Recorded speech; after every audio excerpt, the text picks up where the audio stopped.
Hello and welcome from Iqbal industrial law services with a legal lecture. आज का जो हमारा लीगल लेक्चर है वो है can any legal hairs deprive other legal hairs from property.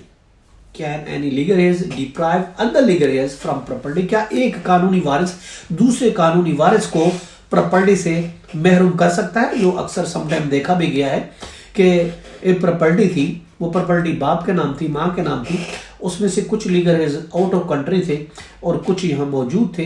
एक ने कब्जा कर लिया और उस प्रॉपर्टी को कब्जा कर लिया और उसको बेच के खा गया, दूसरों को कोई हिस्सा नहीं दिया। तो हमारा क्वेश्चन ये, क्या ऐसा पॉसिबल है कि या समटाइम ऐसा होता है कि जो बहनें होती हैं, शादीशुदा होती हैं, वो चली जाती हैं दूसरे शहर में, दूसरे मुल्क में, दूसरी जगह पर, और भाई उस पर काबिज हो जाते हैं, वो बहनों का हिस्सा नहीं देते, बेच बिचा के खा जाते हैं, बहनों को कुछ भी नहीं जाता। ऐसा भी समटाइम होता है। देखें, अगर सब नादरा में रजिस्टर्ड है तो फिर आपके साथ धोखा फ्रॉड नहीं हो सकता, ये याद रखें। इसलिए ये जरूरी है कि आप अपनी और अपने बच्चों की वक्त पर ही नादरा में रजिस्ट्रेशन कराएं। ये आपके लिए बहुत जरूरी है, ना सिर्फ आपके आइडेंटिटी के लिए, आपके जो भी बच्चे पैदा होते हैं तो सबसे पहले आप ये काम करें कि उनको रजिस्टर कराएं नादरा में। आप बच्चों का CRC लें, चाइल्ड रजिस्ट्रेशन सर्टिफिकेट जिसको कहा जाता है, CRC को बे फॉर्म भी कहा जाता है, वो आप लें। अब अगर सारे लीगल नादरा में रजिस्टर्ड है तो आपके साथ फ्रॉड नहीं हो सकेगा। उन लोगों के साथ खासकर फ्रॉड होता है, एक लीगल है दूसरों को महरूम कर देते जो कि आउट ऑफ कंट्री है।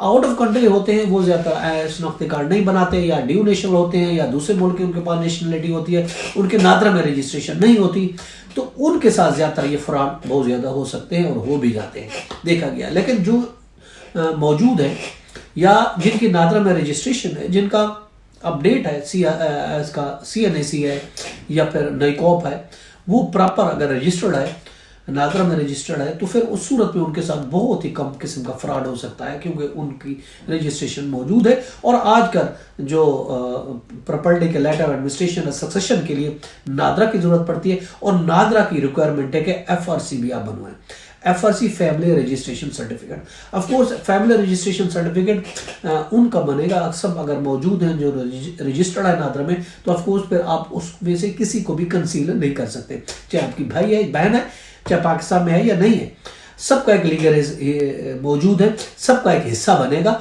और आपको सबका हिस्सा देना पड़ेगा। वो लीगली और इस्लामिक शरीयत तौर पर वो इंटाइटल है कि उस प्रॉपर्टी में वो हिस्सा ले सके।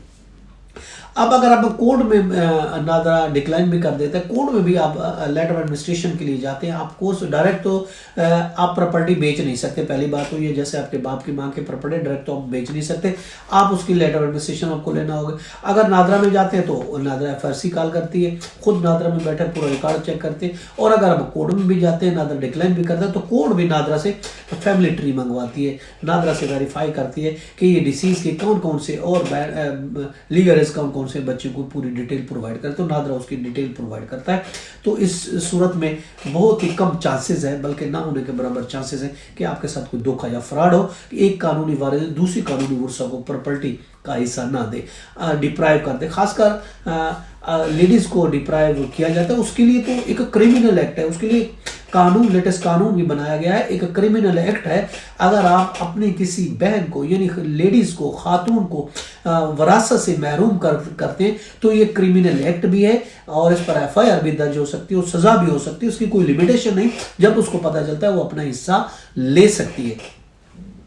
और धोखा फ्रॉड इस तरीके से अगर हम करते हैं तो उस सूरत में होता है अगर आपका रिकॉर्ड मौजूद नहीं है, वरना फिर धोखा फ्रॉड बड़ी मुश्किल से होकर नहीं होता।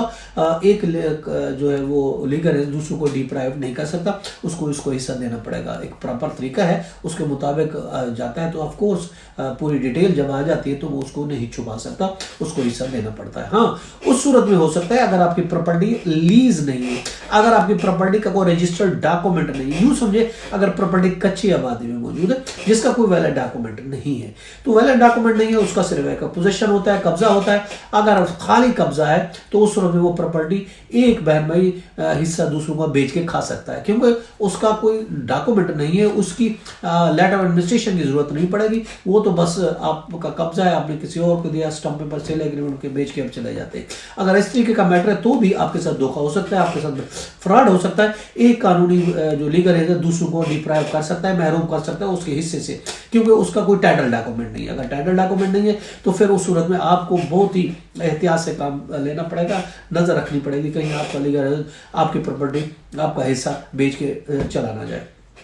उसमें धोखा फ्रॉड हो सकता है अगर प्रॉपर्टी रजिस्टर्ड नहीं है तो, क्योंकि उसमें खाली कब्जा होता है, कब्जे पे बेच के चला जा सकता है। अदरवाइज अगर रजिस्टर्ड डॉक्यूमेंट है, लीज है, सब लीज है, सेल डीड है, रिलिक्विशमेंट डीड है, गिफ्ट डीड है, कुछ भी रजिस्टर्ड डॉक्यूमेंट है, सरेंडर डीड है, तो उस सूरत में प्रॉपर्टी में धोखा फ्रॉड के चांसेस बहुत ही कम है, बल्कि ना होने के बराबर है। ये था आज का लीगल लेक्चर, इसके साथ इजाजत दीजिए, कर एक नए लीगल लेक्चर के साथ फिर मिलेंगे। हैव अ नाइस डे, अल्लाह हाफिज़।